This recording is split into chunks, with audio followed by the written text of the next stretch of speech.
এই প্রশ্নটির নির্ভুল সমাধান এখন তোমাদের দেখাবো।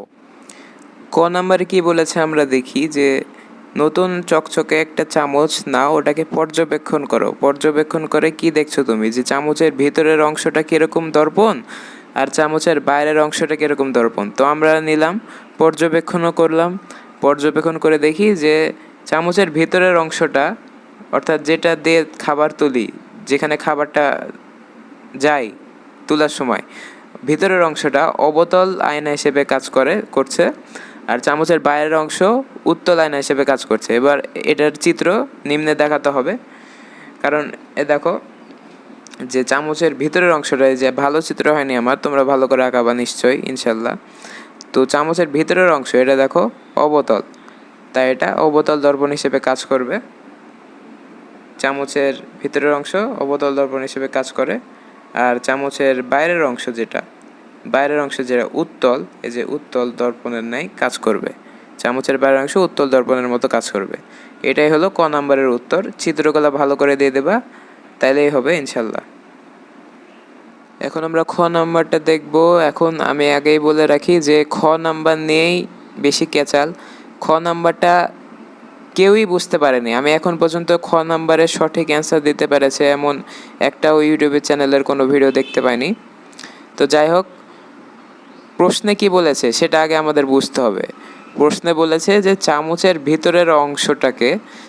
ভিতরের অংশ যেটাকে আমরা ক হতে পেয়েছি কি অবতল আয়না হিসেবে কাজ করে, অর্থাৎ এখানে চামচের ভিতরের অংশ অবতল আয়নায় তুমি একটা পছন্দের দৈর্ঘ্যের একটা পেন্সিল ধরে নাও এবং ওই পেন্সিলটাকে বসাতে বলেছে। এখন কোন জায়গায় বসাতে হবে পেন্সিলটা, এটাই হচ্ছে মেন সমস্যা।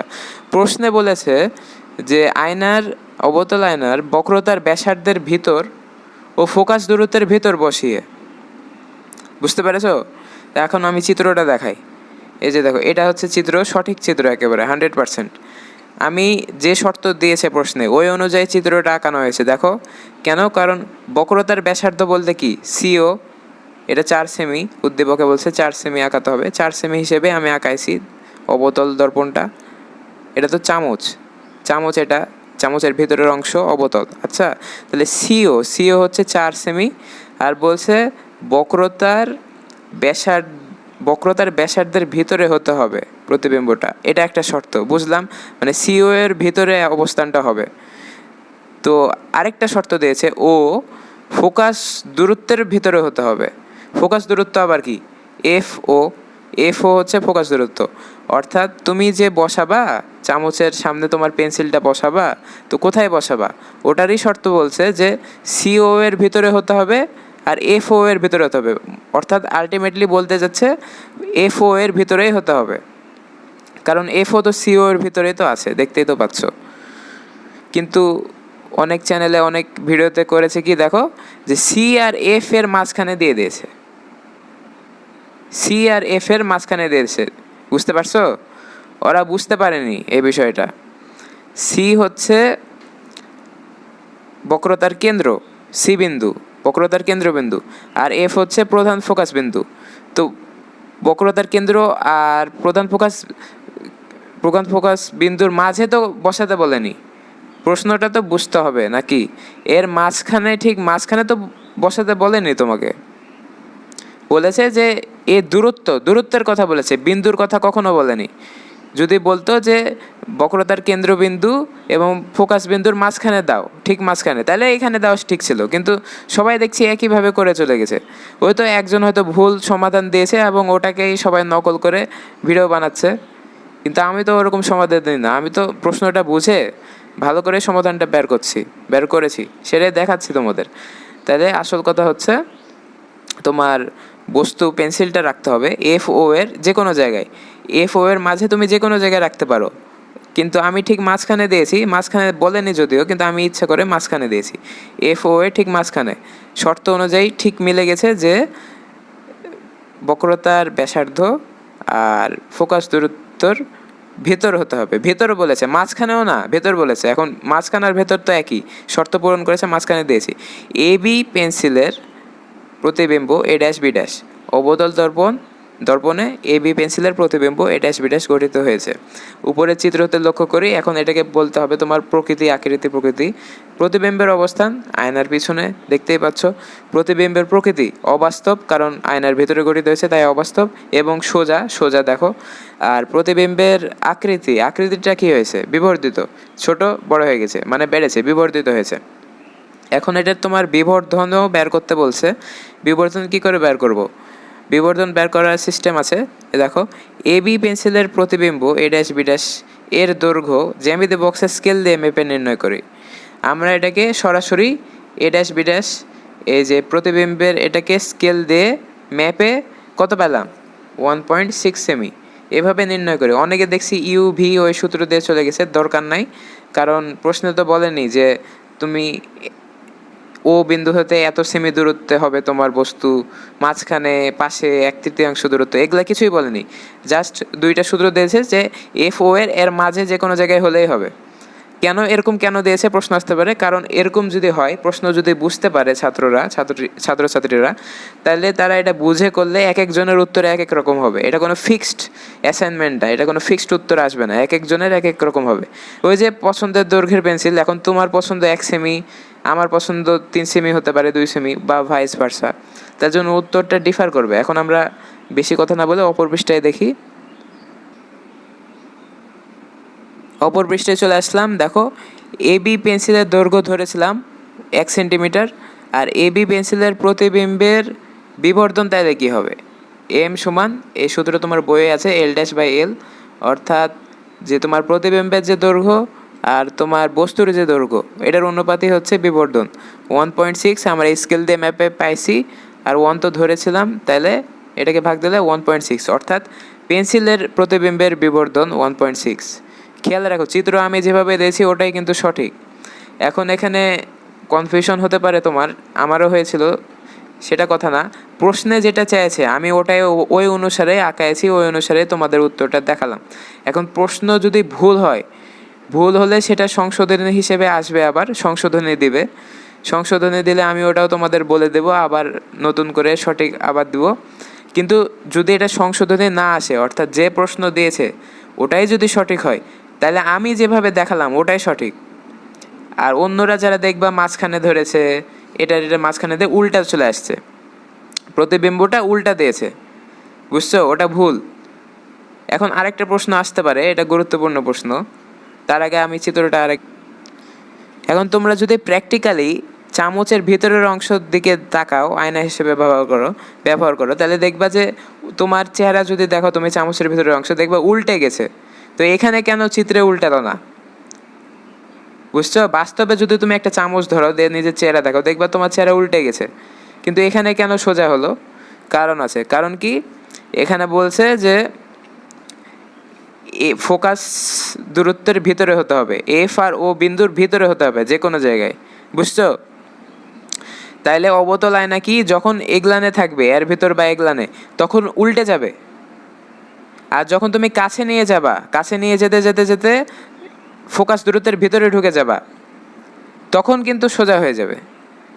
তাই খেয়াল করবা যে চামচ যদি বড় হয়, আঙ্গুল নিয়ে যাবা, আঙ্গুল দেখবে এরকম করবা উল্টা হয়ে থাকবে, কিন্তু আঙ্গুল যত কাছে নিয়ে যাবা, একেবারে ফোকাস দূরত্বের ভিতরে যখন তোমার আঙ্গুল ঢুকে যাবে, তখন আবার সোজা হয়ে যাবে। বুঝতে পারছো? বুঝতে পারছো আমার কথা? প্র্যাকটিক্যালি যখন দেখবা বলতে পারো যে ভাই দেখেন, আমি তো প্র্যাকটিক্যালি দেখছি চামচের ভিতরের অংশ তো আমার চেহারা তো উল্টা দেখাচ্ছে। উল্টা দেখাচ্ছে, ঠিক আছে, কারণ তোমার চেহারা তো দূরে আছে, অনেক দূরে।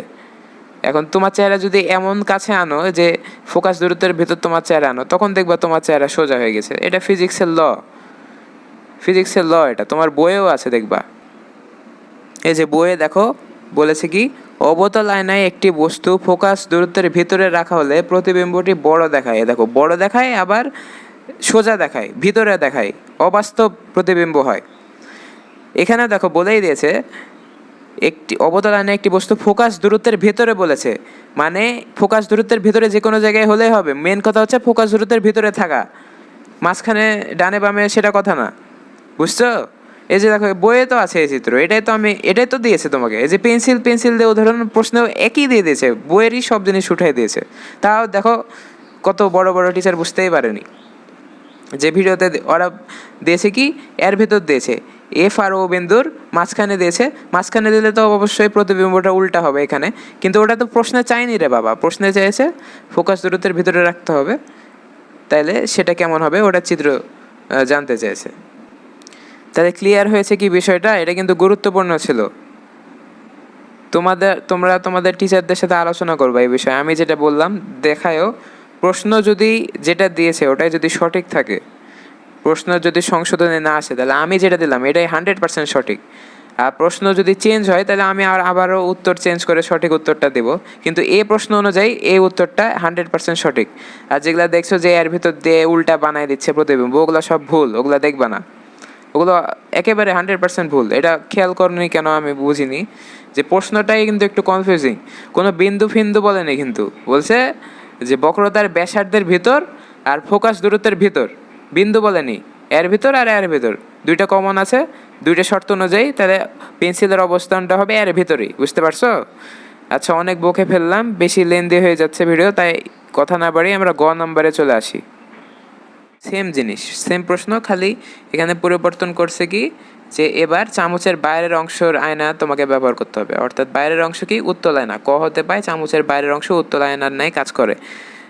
উদ্দীপক অনুযায়ী চামচের বক্রতার ব্যাসার্ধ 4 সেমি। আচ্ছা, আবারও ধরতে হবে তোমাকে, পছন্দ মতো পেন্সিলের দৈর্ঘ্য ধরে নেবা। আমি এখানেও 1 সেমি ধরেছি। 1 সেমি দৈর্ঘ্যের একটি পেন্সিল চামচের বাইরের অংশের উত্তল আয়নার বক্রতার ব্যাসার্ধের ভিতর ও ফোকাস দূরত্বের ভিতর, এখানেও অবস্থানটা একই, এভাবে বসিয়ে প্রতিবিম্বের অবস্থান নিম্নের চিত্রে দেখানো হলো। এই যে দেখো, একই জিনিস, সেম জিনিস। এটা এখন উত্তল আয়না, উত্তল দর্পণে সিডি পেন্সিলের প্রতিবিম্ব সি ড্যাশ ডি ড্যাশ গঠিত হয়েছে, এবং এটা আমি আঁকাইছি। দেখো, এটা তুমি বোঝার কথা। এটা গেলে সমান্তরাল গেলে মনে হবে যে ফোকাস বিন্দু দিয়ে আসছে, আর সি বিন্দু দিয়ে গেলে ওই দিক দিয়ে ফিরে আসবে সোজাসুজি। এভাবে দুইটা বিন্দুর ছেদ করে প্রতিবিম্বটা গঠিত হয়েছে। বুঝছো? উদ্দীপকের চিত্রে লক্ষ্য করি প্রতিবিম্বের অবস্থান আয়নার পিছনে প্রতিবিম্বের প্রকৃতি অবাস্তব ও সোজা, উল্টা হয়নি এখানেও।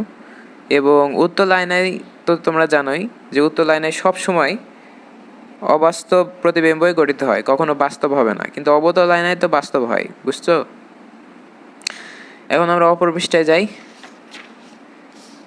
তাহলে প্রতিবিম্বের আকৃতি খর্বিত, দেখো ছোট ছিল, কিন্তু ছোট ছিল, যেটা আসল দৈর্ঘ্য তার চেয়ে ছোট।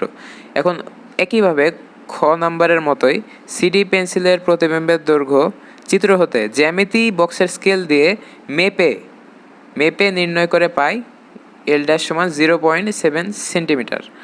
সিডি পেন্সিলের দৈর্ঘ্য ধরেছিলাম 1 সেন্টিমিটার, তাহলে বিবর্ধন এম সমান L dash by L, 0.7 by 1 is equal to 0.7, অর্থাৎ পেন্সিলের প্রতিবিম্বের বিবর্ধন 0.7। এখন একটা কথা বলি যে এই প্রশ্নের উত্তর কিন্তু এক একজনের ক্ষেত্রে এক এক রকম উত্তর বেরোবে। ওই যে বলছিল না যে খাতা, একজনের খাতা আর একজনের খাতা মিলা যাবে না, তো এই প্রশ্নটা এরকমই। এই প্রশ্নটা যদি কেউ বুঝে করে তাহলে একজনের সাথে আরেকজনের উত্তর মিলবে না। কিন্তু আমি যে উত্তর করেছি, আমার উত্তরের সাথে যদি তোমার উত্তর মেলাতে চাও, তাহলে তোমাকে কি করতে হবে বলি। প্রথমত যে তোমাকে আমার মতোই ধরতে হবে, পেন্সিলের দৈর্ঘ্যকে 1 সেন্টিমিটার ধরতে হবে। বুঝছো? আর প্রতিবিম্বের অবস্থান কি বলছে? থামো। প্রতিবিম্বের অবস্থান বলছে হচ্ছে বক্রতার ব্যাসার্ধ এবং ফোকাস দূরত্বের ভিতরে হতে হবে। ভিতর বলেছে, মাঝখান টাঝখান না, ভিতরে হতে হবে। ভিতরে মানে এফ আর ও এর যে কোনো এক জায়গায় হলে হবে। এখন দেখো, আমি ঠিক এখানে করেছি, মাঝখানে এই পেন্সিলটা বসাইছি। তোমার মন চাইলে তুমি একটু সাইডে বসাতে পারো, আর এই সাইডে বসাতে পারো, তখন কিন্তু তোমার উত্তর আর আমার উত্তর মিলবে না। কারণ কি, তুমি যদি 1 সেন্টিমিটার পেন্সিল নাও, কিন্তু তুমি পেন্সিলটা যদি আরেকটু সাইডে বসাও, তাহলে তোমার প্রতিবিম্বটা একটু বড় ছোট হবে, তার জন্য বিবর্ধনটাও ছোট বড় হবে, কম বেশি হবে। তাই আমার সাথে যদি তোমার উত্তর মেলাতে চাও, তাহলে মনে রাখবা যে ও বিন্দু হতে 1 সেন্টিমিটার বামে তোমার প্রতিবিম্বটা বস্তুটা বসাবা। ও বিন্দু হতে 1 সেন্টিমিটার বামে 1 সেন্টিমিটার দৈর্ঘ্যের পেন্সিলটা বসাবা, তাইলে আমার সাথে তোমার উত্তর মিলে যাবে। এখানেও ও বিন্দু হতে 1 সেন্টিমিটার, ডি আর ও এটার দূরত্ব 1 সেন্টিমিটার, 1 সেন্টিমিটার বামে তোমার হচ্ছে কি পেন্সিলটা বসাবা। তাহলে তোমার আর আমার উত্তর একদম মিলে যাবে, তোমার বিবর্ধনও যা আসবে আমার বিবর্ধনও তা আসবে, বুঝছো? কিন্তু পেন্সিলের দৈর্ঘ্য যদি 2 সেন্টিমিটার নাও, 3 সেন্টিমিটার নাও, আর যদি মনে করো এফ আর ও এর এ জায়গায় বসাও তাহলে মিলবে না। আমি এখানে সিম্পলিসিটি করার জন্য মাঝখানে নিয়ে নিয়েছি, এফ আর ও বিন্দুর মাঝখানে, এটা যেহেতু 2 সেন্টিমিটার, মাঝখানে হবে 1 সেন্টিমিটার, এটা নিয়ে নিয়েছি। এটার ক্ষেত্রেও তাই, পেন্সিলের দৈর্ঘ্য একই থাকছে, এভাবে করেছি। আশা করি বুঝতে পেরেছো, তোমাদের উপকার হয়েছে। কোনো প্রশ্ন থাকলে কমেন্টে জানাবা। আর যেগুলো বললামই তো, বেশিরভাগ ভিডিও দেখবে এগুলো ভুল দিয়েছে, জীবনেও এখানে হবে না, বাস্তব প্রতিবিম্ব আসবে না। প্রশ্ন যেভাবে চেয়েছে ওটা যদি ঠিক হয়, তাহলে কখনোই তোমার বস্তুটা এখানে আসবে না, এখানেই আসবে। বিন্দু টিন্দু বলেনি, বলছে দূরত্বর ভিতরে রাখতে বলছে। বইও তো তোমাকে দেখালাম, বইও তো ভাবে আছে, বুঝতে পারছো? তা আশা করি আমার ভিডিও দেখে তোমার ভালো লেগেছে, কথাবার্তা ভালো লেগেছে। তো ভিডিওটা ভালো লাগলে লাইক দিয়ে দিবা, সাবস্ক্রাইব করবা। ততক্ষণ পর্যন্ত ভালো থাকো, আল্লাহ হাফেজ।